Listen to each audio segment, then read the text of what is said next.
हे audience, बात करते हैं बचपन की। या तो हम बच्चे होते हैं या बड़े होते हैं, और इसी बीच एक उम्र आती है जब हम बड़े हो रहे होते हैं। वैसे तो हमें उम्र के हर पड़ाव पे लगता है कि हम बड़े हो गए हैं, लेकिन सीखने के नज़रिए से देखा जाए तो बच्चे बने रहना ज़्यादा बेहतर है।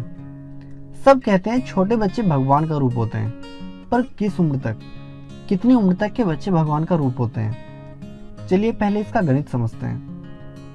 बेसिकली भगवान किसे कहा जाता है? जो इनोवेट या जनरेट कर सकता हो, ऑपरेट कर सकता हो या डिफ्यूज कर सकता हो, यानी गॉड। जाहिर है छोटे बच्चे में ये सब गुण होते होंगे, लेकिन हम उसे इनोवेशन की बजाय लर्निंग पे फोकस कराते हैं। हमारी कोशिश उसे हर वो चीज़ सिखाने की रहती है जो हमें पहले से आती है। एक बच्चा शर्तों पे सीखकर कुछ नया इनोवेट कैसे कर सकता है? हम क्रोमैग्नन से होमो सैपियंस तक सिर्फ इसलिए आ गए क्योंकि हमारे इनोवेशन को आज़ादी मिलती रही। लेकिन जैसे जैसे सभ्यताएं बनती चली गई, हम विकास तकनीकी और मशीनों में ढूंढने लगे, और देखते ही देखते मानव विकास इतिहास की बात हो गई। हमने खुद को अल्टीमेट घोषित कर दिया, लेकिन क्यों? क्या हमारे अंदर आत्मविकास की इच्छा खत्म हो गई थी? शायद नहीं, लेकिन मैंने किसी को इसके बारे में बात करते नहीं सुना। मैंने अक्सर लोगों को कहते सुना है कि उनका बच्चा मात्र 3 साल का है और इतना इंटेलिजेंट है कि मोबाइल के सारे फंक्शन यूज कर लेता है। माफ करना, मैं किसी बच्चे को अंडरएस्टिमेट नहीं कर रहा, बट ये तारीफ उस बच्चे की नहीं बल्कि उस मोबाइल मेकर की है जिसने मोबाइल को इतना यूजर फ्रेंडली बना दिया कि 3 साल का बच्चा भी उसे यूज कर पाता है।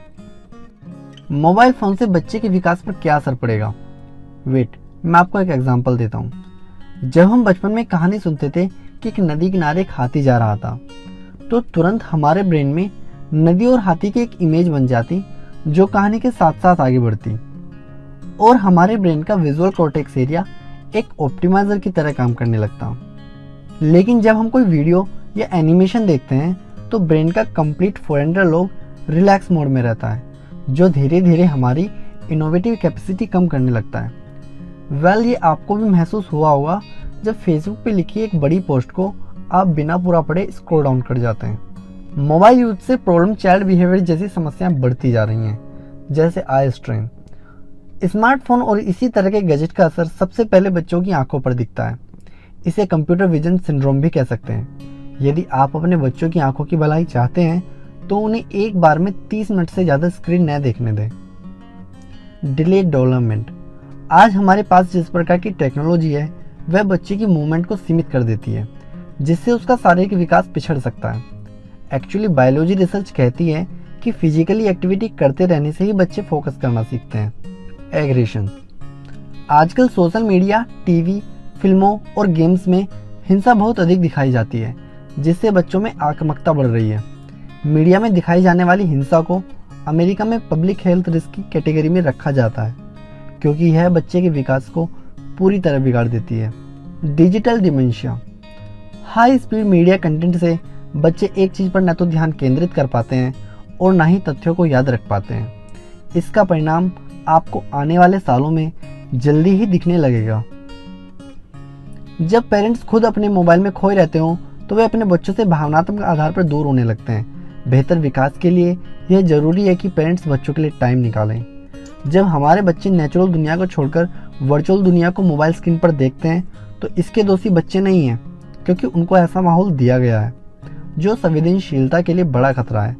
जैसे डिसिप्लिन और मोरलिटी जो हमारे बचपन में हुआ करती थी, वह इस पीढ़ी में नहीं दिखाई देती। एकल परिवार में रहने वाले बच्चे को दादा दादी, चाचा चाची का प्यार या सहयोग नहीं मिलता तो वो खुद को अकेला महसूस करता है। इस एकांत को भरने के लिए मोबाइल उसका सहारा होता है। फिर यही मोबाइल उनके दिमाग के साथ खेलना शुरू करता है। बच्चे में मोबाइल की आदत किसी नशे की तरह अपनी जड़ पकड़ने लगती है।